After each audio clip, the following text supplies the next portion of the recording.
Right, hello everybody. This is Dr. Fahid with you. Today we're gonna talk about the introduction and a new course that we will be considering for a series of lectures. Today is lecture 1, which is Introduction to Statics.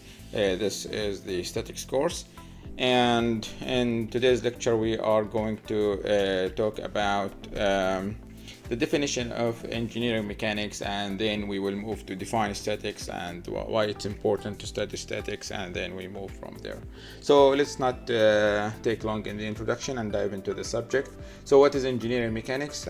Simply, engineering mechanics is the science that studies the response between different types of bodies, such as solids or fluids, to how they respond to the forces and stresses. So in other words, if you have different types of bodies and there are different types of loads applied on those bodies, whether the load is from one body to another or it's a different type of load, which is thermal, from the environment to the body. So how these bodies respond under the effect of loading is engineering mechanics. So the study of how the material and the forces are defined within this body is called the mechanics of that body. And it's very important and crucial to be addressed and studied, because it's a fundamental block in pretty much every engineering discipline. As you can see here, it's not just my domain is civil structural engineering, but I am sure that it's very important for all the folks who are doing any type of engineering. So then, what are the available or the branches of mechanics? We can see that it's divided with respect to the type of the body we are dealing with, and here it's like we have rigid bodies, deformable bodies, and fluids. The statics actually is below the rigid bodies, and that state when the body is at rest or moving at a constant velocity. In other words, it has to have an acceleration of 0, and we know that the acceleration is the derivative of the velocity. So when there is a constant velocity, then the change of the velocity over time is 0. That is the definition of the acceleration is 0. So then when we apply Newton's second law, which is F is equal to m times a, F being the force, m is the mass, and a is the acceleration. We have a as 0 acceleration. Then this is going to give us the sum of the forces equal to 0, and this is the definition of statics. So we will be focusing in this lecture in this course in general about studying statics, and that's pretty much what is statics. It's the state of static equilibrium, and this is satisfied when the summation of the forces acting on the body is equal to 0. So if the object is at rest or moving at a constant velocity, that means there is no acceleration, and that is the 0 summation of forces. So why it's important to study statics? It's because without the knowledge of how forces are applied on an object or how they are going to interact, it's gonna be a mess, as you can see in the picture. So and it's basically every engineer has to understand how the forces when they are applied on a system, how they are influencing the system, and what are the effects of having the forces applied to the system. So that if you are a designer, you need to account for the different effects that will happen due to the application of the forces. So what will you learn in statics? You will learn how to determine the resultant of the multiple forces or system of forces, the moment of these forces when they are applied, the moment or the effect of the forces around or about one specific point. This is called the moment. And also it's a very important thing, which is drawing the free body diagram of the object being studied under the effect of the forces. and then how to use the equilibrium equations, which are basically three equations: summation flx equals 0, summation fly equals 0, and summation the moment about a certain point equals 0. The three equations are for two-dimensional problems. When the problem moves to three-dimensional effect, it becomes six equations, and we will come across that in this course. Okay, so the importance of statics as a course, in my when I taught this at the college, this course was having that number, which is 5449, but it is actually, as you can see, it's the fundamental building block for all the engineering courses to build on. And also it gives you a very good habit on how you will develop in other courses, because if you build a solid background in statics, then this is gonna influence the other courses coming forward. And also, if you perform good in statics, this is a very good indication that you have a good ability in mathematics and physics, and this is also another sign that you are in the right place. Some folks, when we were starting teaching this course, we've got to many people or many students come to the conclusion that oh, come on, I'm not interested in this anymore, I'm gonna switch to something else. So it's not, I'm not saying this is where you if you find yourself having difficulties in statics, that doesn't mean you have to quit, but it means that the other way around, if you are interested in this course and you find yourself very capable in progressing with math and physics, then absolutely you are in the right place.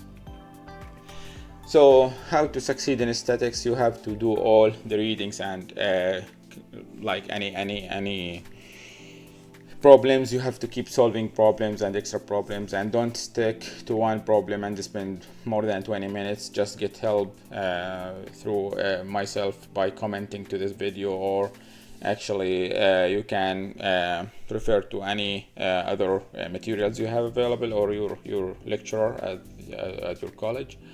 If you are enrolled in a college, you have to attend the lectures regularly. If you are watching my series, then this is very good series that is going to consider all the topics in a sequence. As you can see in my slides, I am organizing this course as it is being shown as a college offered class. Back in the days, I have considered the statics by Hibbeler, the 12th edition, to be the case, but I guess now I'm gonna switch to a more recent version of that. I'm not sure, maybe I'm not sure which version, but it doesn't matter actually, because we are not gonna refer to any books or anything. I'm gonna provide you all the material you need in this spot. Okay, so I am going to read very quickly to you the definitions that we are going to need in our course, which is the statics. So actually time is not, I'm defining time here, but it's not actually a crucial one, because time means that we have change in the state with respect to time, and this is actually a feature of dynamic problems. It's not for statics. But there is then mass, which is how much resistance to change of velocity, or how much is the matter of in a body. Then you have the force, which is the action of one body over another, and it has characteristics which are the point of application, the magnitude of the applied force, and its direction, because force, as you all know, it's a vector quantity. Then we have a particle, and the particle means that we have a mass with negligible dimensions, so we always characterize it as just a mass. And then we have the rigid body, and the rigid body is simply a body that has all the distance between its particles constant, not changing when it does change position. So when this body changes position, that means the whole or entire body moves at once, and there is no differential movement between its particles. So in this course also we will come across basic quantities, and there are something we call basic quantities and derived quantities. The derived quantities are quantities that have their basic quantities in their definition. So when we say velocity is a derived quantity because it has two basic quantities in it, which are the length and the time, or the distance and the time. So the length is used to find the distance or locate the position and the geometry of objects. Time, we have defined that, mass as well, and force. So then there are the Newton's three laws of motion. The first one is saying that the particle remains at rest or continues to move in a straight line with uniform velocity if there is no unbalanced forces acting on it. The second law, which is for all what statics is about, which is the summation of the forces. The acceleration of a particle is proportional to the forces acting on it, and when the acceleration is equals to zero, then the summation of the forces is zero, and this is statics.